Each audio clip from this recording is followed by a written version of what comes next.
은혜 받으실 하나님의 말씀은 창세기 2장 15절 말씀입니다. 여호와 하나님이 그 사람을 이끌어 에덴 동산에 두사 그것을 다스리며 지키게 하시고. 아멘. 샬롬 성가대 찬양관 니시 오케스트라의 연주가 있겠습니다.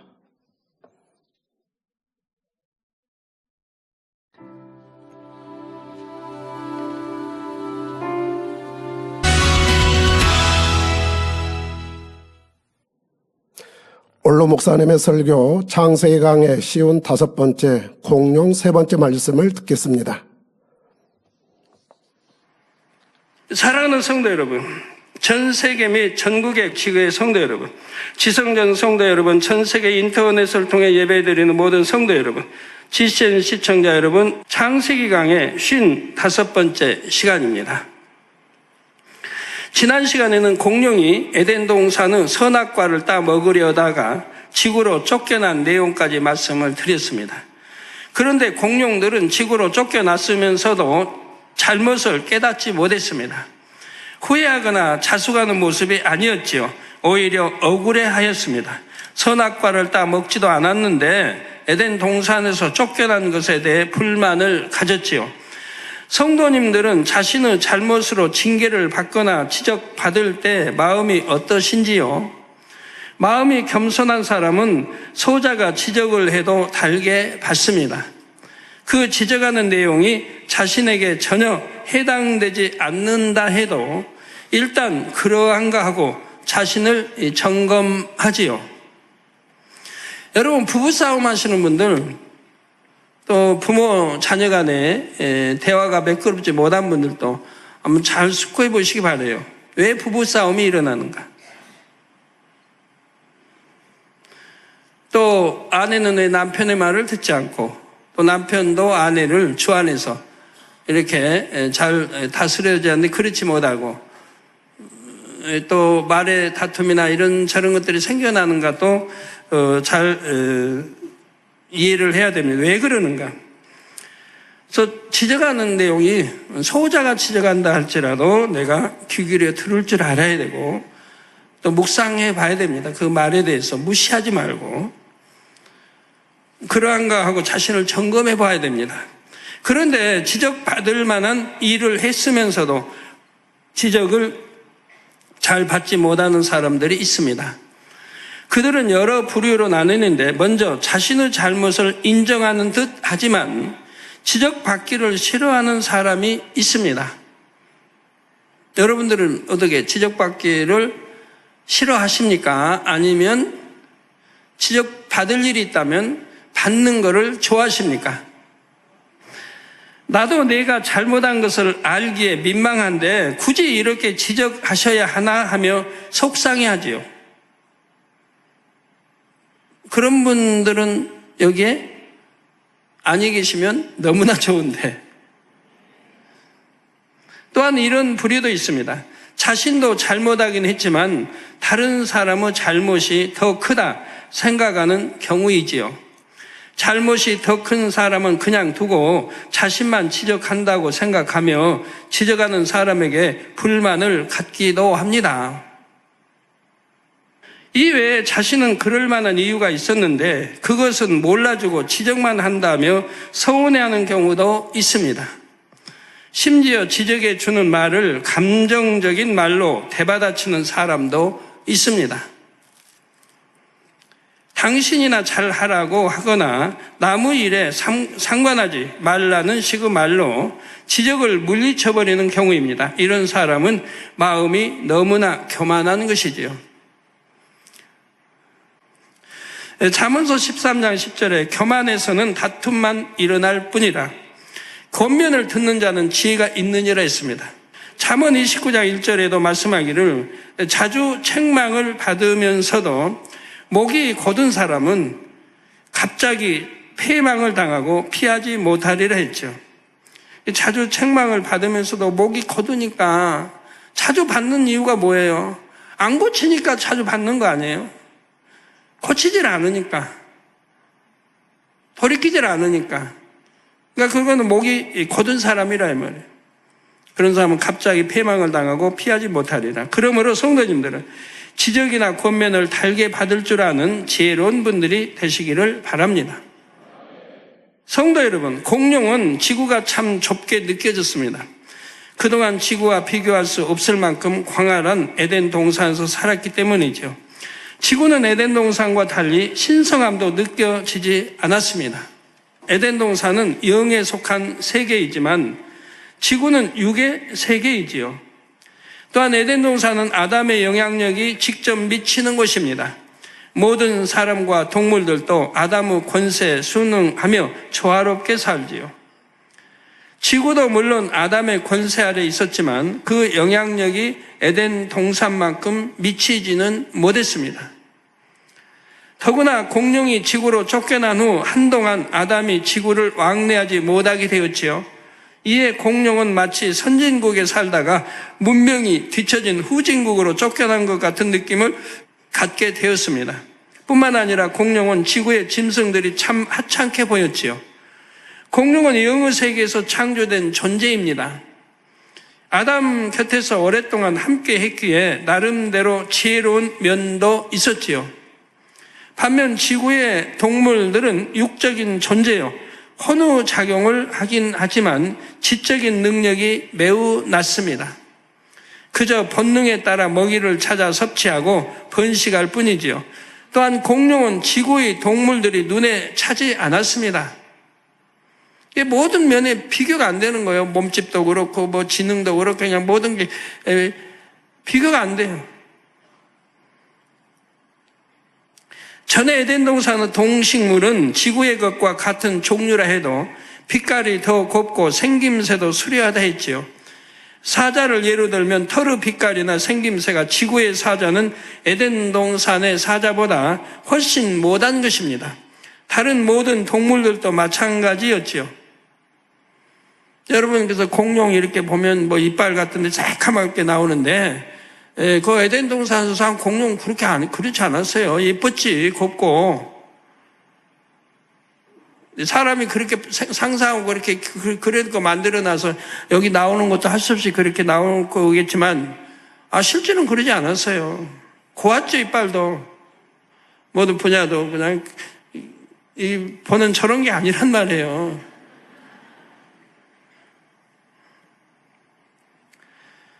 이에 공룡은 지구의 동물들을 볼품없고 하찮은 존재로 여겼습니다.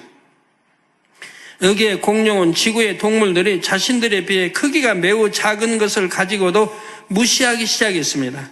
에덴 동산에 있을 때에는 자신들보다 크기가 작은 동물들을 무시하지 않았지요. 그때는 악이 없었기 때문입니다. 그런데 지구로 쫓겨와 악에 물들게 되니 이제 다른 동물들이 작다는 이유로도 그들을 하찮게 여겼던 것입니다. 공룡은 이처럼 지구에 와서 눈에 보이는 모든 것을 무시했으며 존중하지 않았습니다. 반대로 자신들은 굉장히 뛰어난 존재라는 우월의식을 갖게 되었지요. 공룡들은 이런 우월의식으로 인해 자신들이 지구를 지배하는 왕이요 신과 같은 존재라고 여기기에 이릅니다. 우리가 힘과 지혜로 지구의 모든 것 위에 군림할 수 있다. 에덴 동산을 다스리는 아담처럼 모든 만물을 창조하신 하나님처럼 될 수도 있다는 생각까지 품게 되었습니다. 물론 공룡은 이 지구의 동물들과 달라서 그만큼 또 지능이 있었다 이 말이에요. 그 마음이 너무나 높아지고 말았던 것입니다. 지구로 내쫓긴 공룡의 상태를 종합해 보면 먼저는 심히도 억울한 감정이 있었고 여기에 너무나 지나친 우월감이 가득했지요. 공룡들이 이렇게 악한 생각과 감정을 어떤 제재도 없이 품고 발산하게 된 이유는 육의 공간인 지구에 있었기 때문입니다. 공룡은 이미 사단의 역사를 받은 상태에서 지구로 내쫓겼지요. 그런 공룡이 유구 공간인 지구에 있으니 사단과 마귀가 역사하기는 더 쉬운 것입니다. 더구나 공룡은 회개하고 자숙하기보다는 억울해했고 우월의식으로 교만해졌습니다. 다른 동물들은 안중에도 없었지요. 완전히 사단의 밥이 되었습니다. 이게 교만하면 사단의 밥이 되는 거예요. 그러니까 사단의 조정을 받고요. 그런데도 본인은 모르는 거예요, 그걸. 사단이 내가 사단이다, 내가 너 조종한다 한다고 해봐요. 그럼 정신 바짝 차리고 물리칠 거 아니에요? 사단이 눈에 보이는 것도 아니고.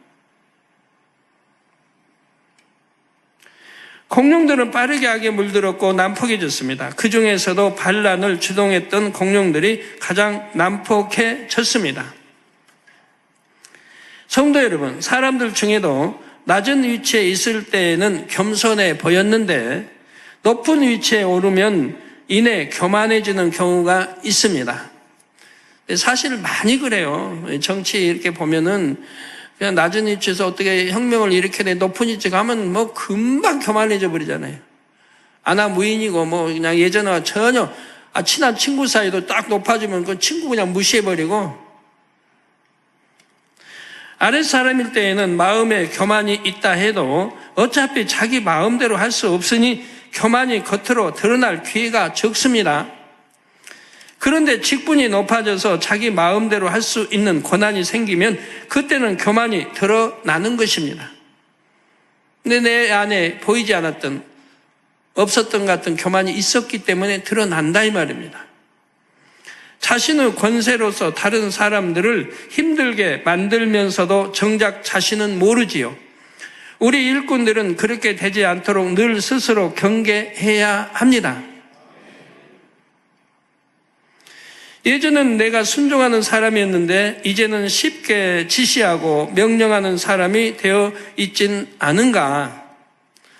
예전에는 윗사람이 얘기하면 무조건 아멘으로 받았는데 이제는 이유나 핑계를 대며 불순종하고 있지는 않은가? 예전에는 누구든지 섬기려는 마음이었는데 이제는 섬김 받기 원하는 마음이 아닌가? 이런 분야를 항상 점검해 보아야 합니다. 자, 꼭 이 어떤 행함이 아니라 말 한마디로도 상대를 섬길 수 있는가 하면 상대를 무시할 수도 있습니다. 직분이 높아질수록 마음은 낮아져야 합니다.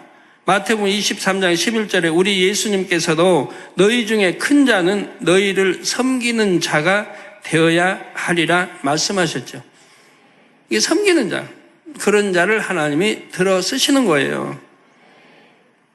이 말씀대로 진정 큰 자가 윗사람이 되면 아랫사람들이 마음으로 순종하며 따릅니다.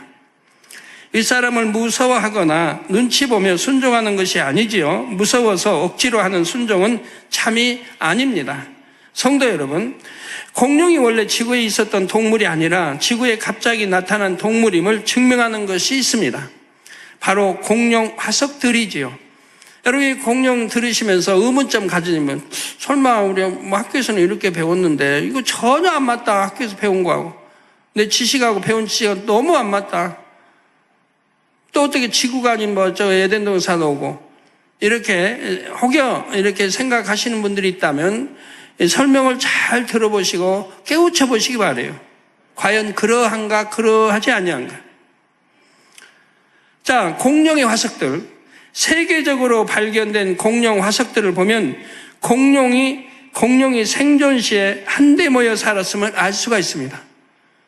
이 지구상 어디에나 공룡 화석들이 발견되다 보면 한 곳에 모여 살았다 이 말이에요.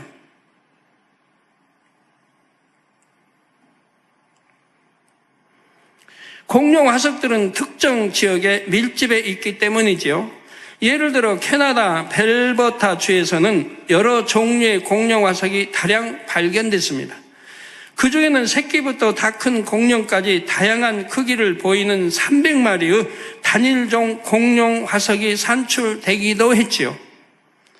그 거대한 공룡들이 300마리가 밀집해 살았다 이 말이에요. 또한 미국 몬태나주 공룡 알산 지역에서도 엄청난 양의 공룡 화석이 발견됐습니다. 그 중에서 어떤 종류의 공룡 화석은 2km 이내에서 약 1만 개나 발견됐죠. 2km, 1000m, 2000m, 2000m 내에서 약 1만 개나 발견됐어요. 우리나라 공룡 화석의 분포도 마찬가지입니다.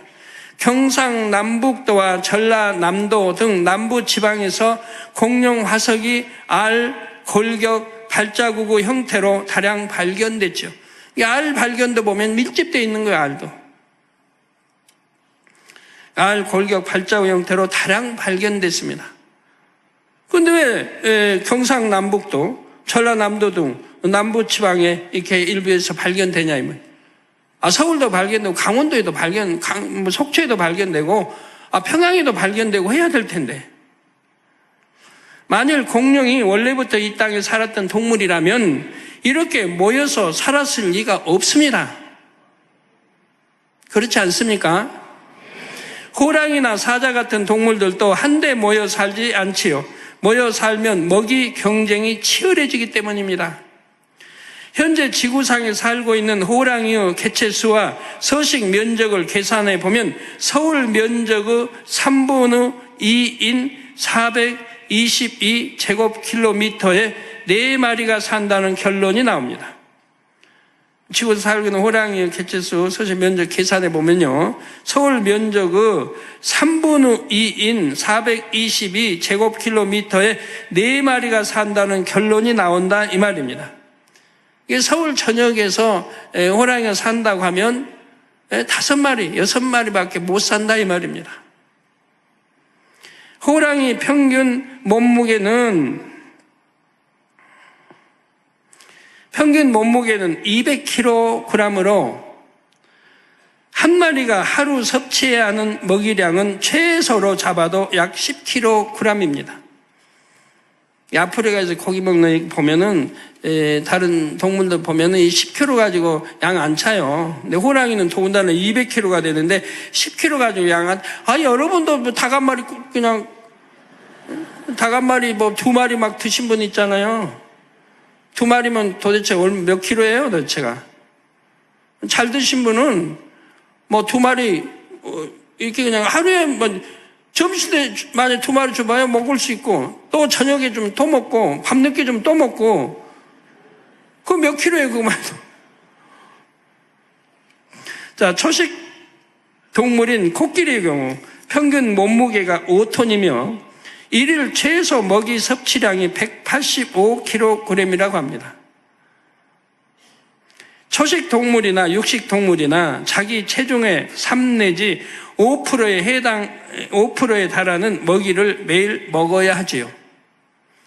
그러니까 코끼리나 이런 거 봐봐요. 코끼리나 키 큰 기린이나 하여튼 이런 것도 봐요. 쉴 새 없이 먹이 먹습니다. 풀 뜯어 먹고 쉴 새가 없어요. 그냥 종일 먹어야 돼요. 그래야 양을 채우는 거예요. 이 코끼리가 200kg인 호랑이 근 한 마리를 먹어야 되는데, 그 무게의 양을 먹어야 되는데, 그것도 이제는 나무 풀 그런 거 먹고 이렇게 해야 되는, 나무 잎사 이거 먹고 해야 되는데, 그 양을 채우려면 얼마나 많이 먹어야 되겠어요. 그러니까 그냥 계속 먹는 거예요. 시간만 있으면 먹는 거예요. 그래서 초식동물이나 육식동물이나 자기 체중의 3 내지 5%에 해당하는 먹이를 매일 먹어야 합니다. 종합해서 다시 말씀드리면 체중 200kg인 호랑이 한 마리가 살기 위해서는 하루에 최소한 10kg의 먹이를 먹어야 하고, 그만한 먹이를 구하려면 105제곱킬로미터의 서식지를 확보해야 합니다. 이게 자기 공간 서식지를 확보해야 돼요. 이것을 기준으로 공룡이 살아가는 데 필요한 먹이 양과 서식 면적을 계산해 보겠습니다. 만일 체중이 호랑이의 100배인 20톤 공룡이 있다면, 호랑이 체중의 100배인 20톤의 공룡, 그러니까 200kg니까 200kg, 그러니까 2,000kg 이제 2톤, 그러니까 20톤 공룡이니까 있다면 하루에 최소한 체중의 5%에 해당하는 1톤의 먹이를 얻어야 살 수가 있죠. 1톤의 먹이를. 서식지도 호랑이 한 마리 영역의 100배인 15,000제곱킬로미터가 필요합니다. 이를 토대로 하면 우리나라 남한 면적에서는 20톤 공룡이 겨우 9마리만 살 수 있다는 계산이 나옵니다. 네, 자료화면. 네. 9마리밖에 못 사는 거예요, 우리나라 이렇게. 체중이 80톤으로 추정되는 브라키오 사우루스는 남한에서 겨우 2마리밖에 살 수가 없죠. 다른 건 안 살아야 돼요. 다른 게 잡아먹으면 안 되고 자기 혼자만 영양 두 마리만 살아야 겨우 자기 배를 채울 수 있는 거예요. 남한에서. 그런데 우리나라에서는 1973년 경북 의성군의 공룡 계곡에서 무게 120톤으로 추정되는 울트라 사우루스의 화석이 발견되기도 했습니다. 이 정도의 공룡이라면 남한 면적에서 단 한 마리밖에 살 수가 없지요. 그런데 동시대의 것으로 추정되는 다른 종류의 공룡 화석들이 많이 발견되었습니다. 이것만 보아도 공룡이 원래 지구에 있었던 동물이 아니라 지구에 갑자기 나타나서 잠깐 살다가 사라진 동물임을 알 수가 있습니다. 성도 여러분, 지구로 쫓겨온 공룡은 자신들이 지구에서 가장 힘이 세고 뛰어난 존재라고 생각했습니다. 그러자 심히 교만해졌고 사단의 역사를 더 강하게 받게 되었죠. 또한 매우 포악해져서 지구의 자연 환경을 파괴해 나갔습니다. 덩치가 워낙 큰데 거침없이 다니다 보니 다른 동물들을 밟거나 다치게 하는 일도 생겼습니다. 심지어 다른 동물을 죽이기도 했지요. 처음에는 고의가 아닌 실수였습니다. 그런데 공룡이 점차 악해지면서는 임의로 다른 동물을 해치는 일이 일어났죠. 그 결과 지구는 짧은 시간 동안에 공룡들에 의해 심하게 파괴되어 갔습니다. 비유를 들면 서너 평 정도 되는 아름다운 꽃밭이 있다고 합시다. 이 안에 개미나 메뚜기가 수십 마리 산다 해도 아무 문제가 없습니다. 그런데 만일 이 꽃밭에 멧돼지 한 마리를 풀어 놓는다면 어떻게 될까요? 멧돼지는 조심성이 없이 꽃밭을 마구 헤집고 다니면서 순식간에 엉망으로 만들어 버릴 것입니다. 공룡이 오기 전까지 지구의 동물들은 조화를 이루며 평온하게 살았습니다. 그런데 공룡이 오면서부터 조화가 깨졌지요. 공룡들이 마치 무법자처럼 활보하고 다녔기 때문입니다. 영의 세계인 에덴 동산에 살던 공룡이 유구 세계인 지구로 내려오면서 육적으로도 체질에 많은 변화가 일어납니다. 공룡들이 에덴 동산에서 무엇을 먹는 것은 식욕을 채우기 위함이 아니었습니다. 몸에 필요한 에너지를 공급하고 더욱 충만해지기 위함이었지요. 안 먹어도 배고픔을 느끼지는 않았습니다. 또한 에덴 동산에서는 먹이를 섭취하면 체내에서 100% 분해가 되었습니다. 대부분이 에너지원으로 흡수가 되었고 필요 없는 성분은 호흡할 때 공기 중으로 배출되었지요. 우리 주님도 부활 후에 거기 생선 잡수시잖아요. 드셨습니다. 그런 거 어떻게 할까요? 우리 주님 부활하시고 나서도 화장실 가실까요? 아니잖아요. 그러니까 성경에 기록이 났어요. 호흡하신 걸.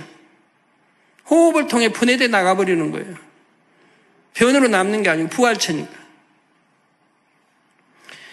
그러니까 천국은 화장실 같은 거 없어요.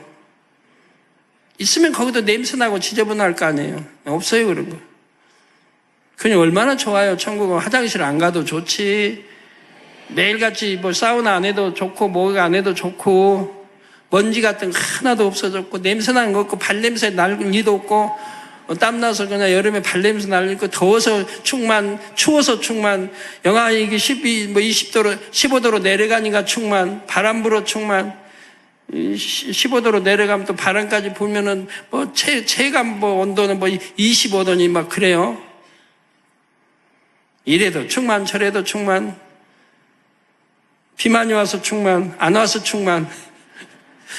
천국은 그런 거 없으니 얼마나 행복하겠어요. 그런 거 하나만 생각해도. 그런데 이 땅에 내려온 후로는 이 땅은 동물들처럼 무엇을 먹으면 배설을 해야 했죠. 공룡이 지구에 온 후로 배설하기 시작했다면 에덴 동산에 있을 때는 공룡의 몸에 배설 기관이 있었을까요? 없었을까요? 하나님께서는 앞으로 될 일을 미리 아시고 처음부터 배설 기관을 만들어 놓으셨습니다. 에덴 동산에서는 배설할 필요가 없기에 그 기능을 하지 않다가 지구에 온 후로 기능하기 시작했습니다. 소화기관도 마찬가지입니다. 공룡은 에덴 동산에서 채식만 했지요. 그런데 일부는 지구에 온 후로 육식도 했습니다.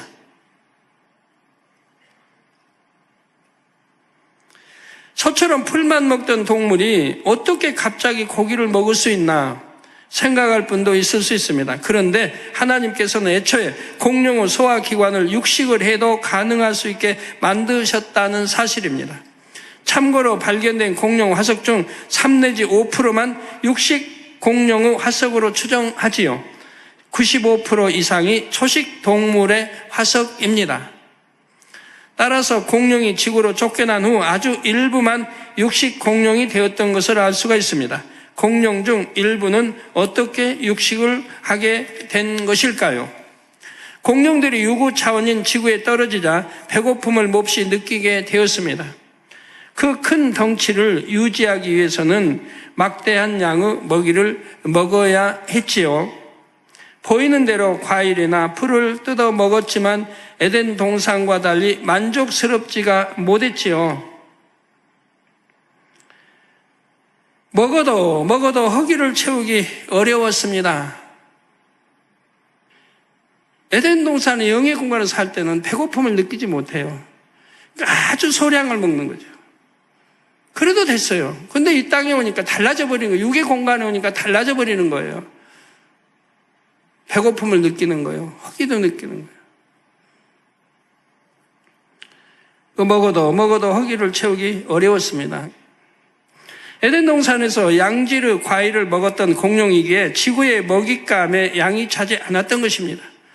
그러던 중 공룡 중에서 어떤 종류는 실수로 지구의 동물들을 죽였고 피냄새를 맡게 되었지요.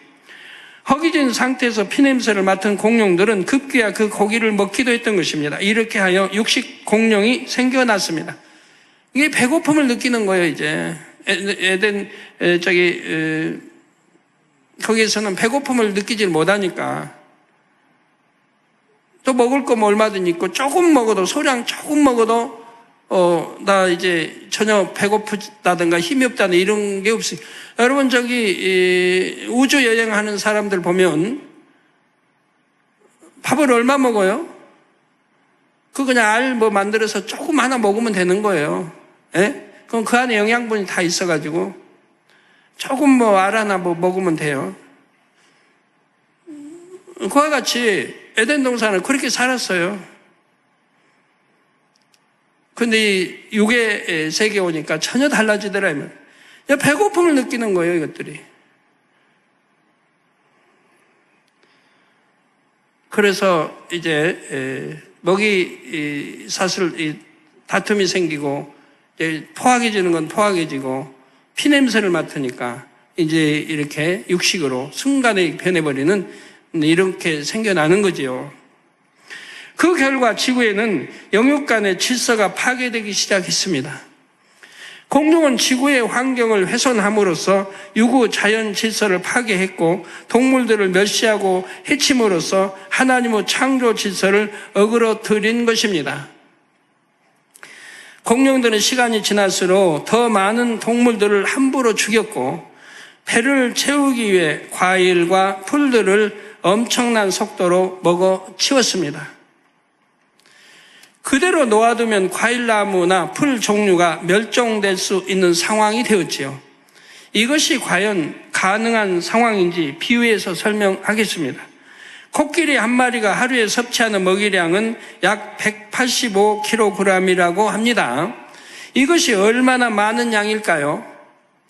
마른 풀을 꾹꾹 눌러서 가로, 세로 높이가 각 1m인 부피로 쌓으면 마른 풀을 꾹꾹 눌러서 가로, 세로 높이가 각 1m의 부피로 쌓았습니다. 사각형의 1m의 부피로 약 30kg 정도 된다고 합니다. 부피로 쌓으면 약 30kg 정도. 코끼리 한 마리는 그런 건초더미를 하루에 6개 이상 먹어야 하지요. 이것을 기준으로 초식 공룡 한 마리의 먹이 양을 계산해 볼까요? 대표적인 초식 동물인 브라키오사우루스는 그 몸무게를 약 80톤으로 추정합니다. 생명 유지를 위해서는 하루에 자기 몸무게의 약 3에서 5% 먹이를 섭취해야지요. 최소로 잡아 3%로 계산하면 하루에 2.4톤의 풀을 먹어야 합니다. 가로 세로 높이가 각 1m인 건초 더미 한 개가 30kg이니까 브라키오 사우루스는 그것을 매일 80개씩 먹어야 살 수 있는 것입니다. 어마어마하죠. 한 마리가 이게 하루에 먹는 양이 이렇게 80개, 1m, 이렇게 이거를 쌓아놓은 건초더미 이게 80개를 먹어야 된단 말이에요. 그니 얼마나 많은 양 풀을 뜯어 먹어야 돼요.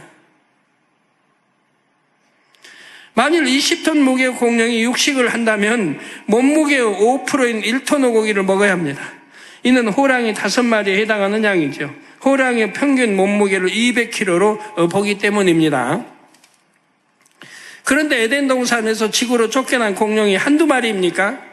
엄청난 수의 공룡이 한꺼번에 쫓겨왔으니 지구의 동식물들은 얼마 안 가서 멸종될 상황이었던 것입니다. 또 지구 곳곳, 세계 곳곳에 다 흩어져 놨기 때문에 이것만 보아도 공룡이 원래 지구에 있었던 동물이 아님을 알 수가 있지요. 그리고 전 세계에 이렇게 분포했다는 자체만 해도 하나님이 말씀해 주신 대로 에덴 동산에서 이 땅으로 내려 보냈다는 걸 증명하는 거예요. 전 세계에 분포된 동물들은 없습니다. 가축 빼놓고는. 가축은 사람이 가지고 옮기니까 있는 거지만 전 세계에 분포된 동물은 없어요. 가축 빼놓고는.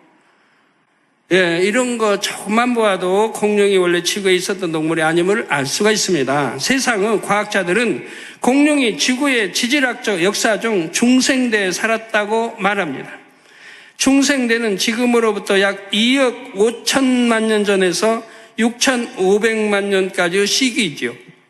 과학자들은 공룡이 중생대가 시작될 때 지구에 갑자기 등장했고 약 1억 6천만 년 동안 살다가 갑자기 멸종됐다고 주장하죠. 이게 40일이 아닌 100년이 아닌 1000년이 아닌 만년도 아닌 1억 6천만 년 동안을 살았다 이 말이에요. 지금 뭘 먹고 살았을까요 도대체? 뭘 먹고 살고 왜 그러면 전 세계에서 분포돼 살지 집중을 이렇게 있는 곳들만 모여서 살았을까요? 그 거대한 짐승들이 왜 알도 왜 모여서 집단으로 알이 나올까요? 화석이 생각해봐요 여러분. 얼마나 맞지 않는가. 왜 이런 거를 생각 못하는지 그 연구하는 사람들이 엉뚱한 데 포커스 맞춰가지고 해 가니까 답을 못 찾는 거예요, 이렇게. 그러나 앞서 먹이 섭취량만 계산해 보아도 공룡이 그렇게 오랜 기간 지구에 사는 것은 불가능하지요.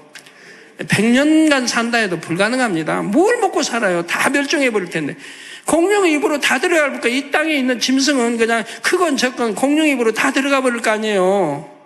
그래요, 안 그래요? 100년? 아니 1년만 산다고 해봐요. 1년만 먹고 산다고 해봐요. 1년 동안 다 먹으면 공룡 입으로 다 들어가 버리지. 그러면 나중에 어떻게 해요? 자기들끼리 싸워서 먹고 사는 거죠. 자기들끼리. 그러다 보면 자기들끼리 결국 멸종하죠. 있을 수 없는 일인 거예요.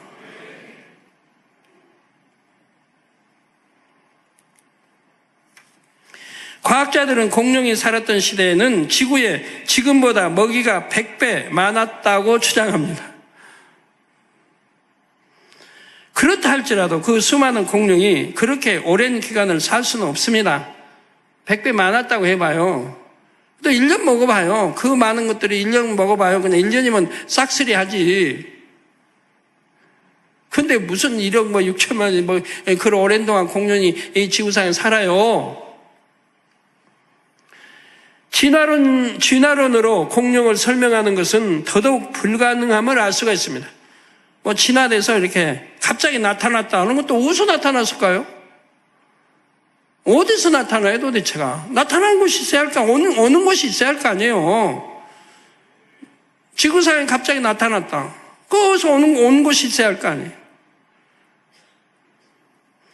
그럼 진화다. 그럼 아니면 진화다. 진화론으로 공룡을 설명하는 것은 더더욱 불가능합니다. 절대 100만 분의 1, 1억만 분의 1의 가능성도 없습니다. 없는 거예요.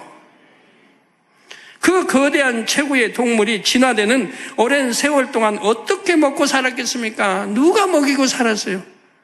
사람이 먹였겠어요? 그 많은 공룡을 진화하는 동안 뭘 먹여 살려요? 진화 중간 단계에서는 신체의 기능이나 형태도 불완전합니다. 그런 모습으로는 사냥하기 어려울 뿐만 아니라 다른 동물의 공격을 받기도 쉽습니다. 이런 불완전한 형태로 어떻게 오랜 기간 생명을 유지하며 진화하여 공룡이 된단 말입니까? 바다에서 나와서 어쩌고저쩌고 해서 진화한다고 해봐요. 발이 없는 것이 발이 생기고, 발이 공룡이 4개죠? 4개가 생기고, 어떻게 그 생겨나는 과정, 수많은 세월을 누가 먹여요? 생기기 전에 죽어버린 또. 낳고, 누가 먹여서 키워요? 그 거대한 걸 누가 먹였습니까? 처음에 이렇게 진화할 때는 바다에 올라왔다 해봐요. 걷지도 못하잖아요. 기지도 못하잖아요. 날개가 있어요? 발이 있어요? 뭘 먹고 살아요? 뭘 먹고 진화를 해요? 사람이 키워야 되는데 사람이 키울 수 없잖아요. 그 거대한 것들을. 또 사람 먹을 것도 힘들어서 그냥 찾아다니는데 그 거대한 거를 먹이고 가축처럼 키워요?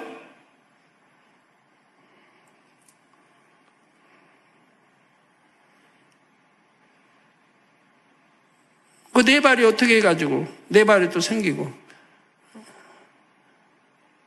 그리고 그것이 어떻게 해서 또 날개가 생기고, 그리고 날고, 그 많은 세월 진화가 어떻게 진화해서 그렇게 되냐 말입니다. 그 말도 안 되는 소리를. 모든 거 나르는 짐승도 말도 안 돼. 진화했다는 건 말도 안 되는 거예요. 크든 적든 간에. 가령 진화론이 옳다면 중생대 엄청난 수의 공룡이 등장하기 위해서는 공룡의 전 단계의 동물들, 진화의 중간 단계 형태를 가진 공룡들이 있어야 하지요. 그 숫자도 온전한 공룡의 수보다 훨씬 더 많아야 합니다. 한 동물이 온전한 동물로 진화되기까지는 여러 단계의 진화 과정을 거쳐야 한다는 게 진화론의 주장이기 때문입니다. 그렇다면 공룡도 마찬가지지요. 온전한 한 공룡이 나오기까지는 유사하면서도 조금씩 다른 형태의 동물이 더 많아야 합니다. 그러나 현재 알려진 공룡의 대부분이 단 20% 정도만 완전한 골격을 가진 채 이름이 정해졌다는 사실입니다. 다시 말해 대부분의 공룡이 뼈 화석조차 제대로 갖추지 못한 것입니다. 하물며 공룡의 조상으로 보이는 화석들은 더더욱 찾기 힘들다는 사실입니다. 진화론자들은 공룡의 진화 계통을 증명할 수 있는 어떤 증거도 없이 허무한 주장을 하고 있는 것이지요. 그런데 하나님께서 풀어주신 말씀에 비추면 모든 것이 얼마나 시원하게 풀리는지요. 공룡이 지구에 갑자기 등장했다는 사실과도 딱 맞아 떨어집니다. 또 다음 시간에 이어서 말씀드리겠지만 갑자기 멸종된 이유도 하나님께서 풀어주신 말씀과 일치하지요. 이런 것만 보아도 창조주 하나님이 살아계심을 믿을 수가 있습니다. 다음 시간에는 공룡이 지구에서 얼마 동안 살았는지 또 어떻게 멸종됐는지 말씀드리겠습니다. 결론을 말씀드립니다. 사랑하는 성도 여러분, 이 시간에는 지구로 쫓겨난 공룡이 영육간에 어떻게 변질되었는지 말씀드렸습니다. 영적으로는 사단의 사주를 더 받기 쉬워졌고 체질이 유구 차원이 됨으로 인해 허기를 몹시 느끼게 되었다 했습니다. 자, 빛으로 돌린 영의 공간인 에덴 동산에 있을 때와 유구 공간인 지구에 있을 때의 차이가 이렇게 많이 났던 것입니다. 성도님들은 유구 공간에 발을 딛고 살지만 성령의 도우심을 받으면 얼마든지 영의 차원에서 살아갈 수가 있습니다. 영의 차원. 바로 영적인 빛인 하나님의 말씀대로 살면 빛으로 돌린 영의 공간 안에서 살 수가 있지요.